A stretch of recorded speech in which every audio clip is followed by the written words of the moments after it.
Hello there, and welcome back to my painting channel. And in this session I'm going to be testing out the Vallejo Space Dust color changing set of paints. And in this video I'm just going to do a few little like samples to give you an idea as to how these paints actually react and how they work. They translate quite nicely on the camera, but they look amazing, absolutely amazing in person as well. So this is the Space Dust set that I've picked up, and I've got a few nights here that I'm going to use the Space Dust, each colour on each night, and I'll show you which colour is which, and we'll see which one is your favourite by the end. So what it says on the box or in any of the descriptions is to use a nice flat black surface.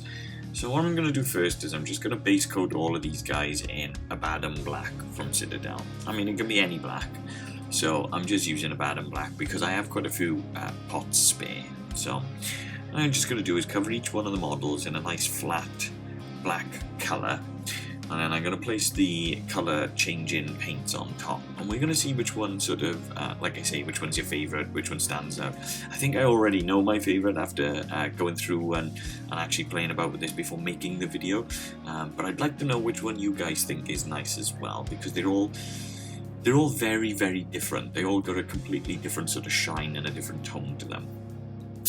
These paints are brilliant for doing things like bugs or sort of like little bits of armour and things, if you want sort of like colours to change, or if you want to have a little bit more of an iridescent tone. These are fantastic. Now, it does say that they are airbrush metallic, so because I don't have an airbrush, and because I don't use an airbrush, and because I like to hand paint everything, I'm going to try and see how they work hand painted. This should also be a good test to show you guys sort of how they work hand painted if you also, like me, don't use an airbrush. So here we go, we're just going to start off with our first colour, and as you see I'm just going to try to put a nice even coat across, trying to stop or for it not to pool too much in certain areas. And this is the orange violet colour, the first colour, so this should have a violet hue to it, but also an orange colour in certain lights as well. You can almost see the sort of two-tone already as I'm placing this onto the miniature. But we'll have another look back at it a little bit later once they're all dry, because I'm going to go through and paint them on first and then show you them once they dried up later. From experience using these with a brush, although they would work really well and they're designed to work really well with an airbrush, these can actually be manipulated quite nicely with the brush. They move around on the model quite well, they fall into recesses and gaps quite nicely. The paints are really forgiving and they're really, really good to use. They're a really good quality product. So we're moving on to the next one now. So we're going on to an electric blue to an intense violet, which sounds quite fancy.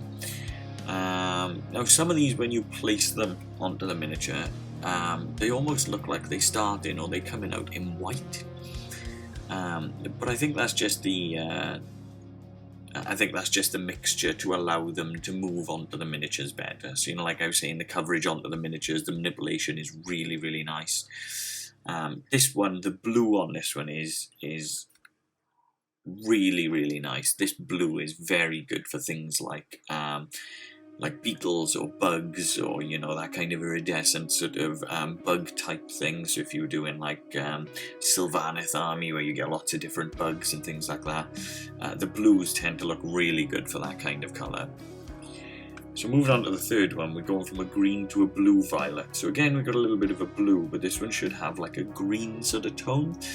I'm kind of expecting this one to not end up like a turquoise, but to sort of give that two-tone. So we'll see how this one comes out. Again, this one comes out a little bit white when you're painting it on, but again, it's very easy to manipulate, very easy to move around the model and the miniature. As you can see, even using a brush rather than airbrush is quite straightforward. So going on to the fourth one, which is a little bit of a random sort of colour choice. We're going from a bright gold to a colour, which isn't sort of the first choice I would have chosen to make sort of colour changing paints. But the gold flecks that come out on this, or the sort of the way that the light catches the gold on this one, is absolutely lovely. It really does catch your eye quite well. So again, different kinds of colours would work well in different kinds of situations, and for different kinds of miniatures as well. This kind of gold colour here would probably be quite good for like dwarven axes or helmets or things like that, from what I can gather. So there we go, moving on to the fifth one, and this one is an old gold to grey violet. Grey violet, interesting. I mean, you can immediately see the violet as soon as you place this onto the miniature, so you can see the purple and the violet colour showing through a lot more than the gold at the moment. So I'm guessing the gold is just going to be for the extreme light, so when the light catches the gold you'll notice little flecks and things like that. Again, they're all fantastic colours, they're all brilliant, the coverage is superb. And the last one, which is red to gold.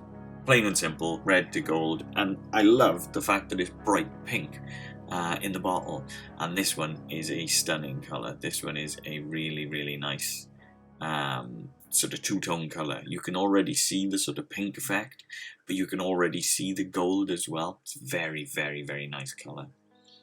Just unsure as to what I would use this one for just yet, but if you've got any ideas, or if you've got any thoughts on what you might use it for, then be sure to mention that below in the comments.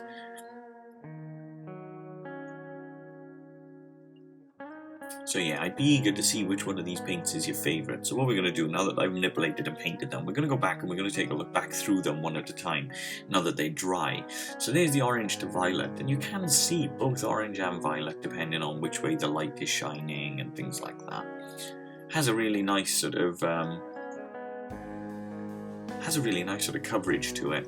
You can see that by the fact that I'm hand painting these with a brush rather than an airbrush, they still cover really well. This is just going directly onto black. You can paint them onto other colours, but I've just followed the box at the moment. The electric blue to intense violet, I think this one is probably my favourite. This one is the one that I think would work really well for bugs and that sort of colour tone. I think Alariel's giant beetle would look superb in that blue, but that's just me. So the third one, the green to blue violet. This is again quite a stunning colour, because there are, as you can see, really sort of two tones through it. There's a deeper colour to this, so it looks almost turquoise on times, but then you can really see that violet come through, so that's quite a nice one. So we got the bright gold to brown, which is a little bit of a strange one really, because I wouldn't have thought that this would have been a colour that would work, and it does have almost like a little bit of a greenish hue to it, as opposed to a brown. Whether that's just my eyes playing tricks on me or not, I don't know. And then the old gold to grey violet.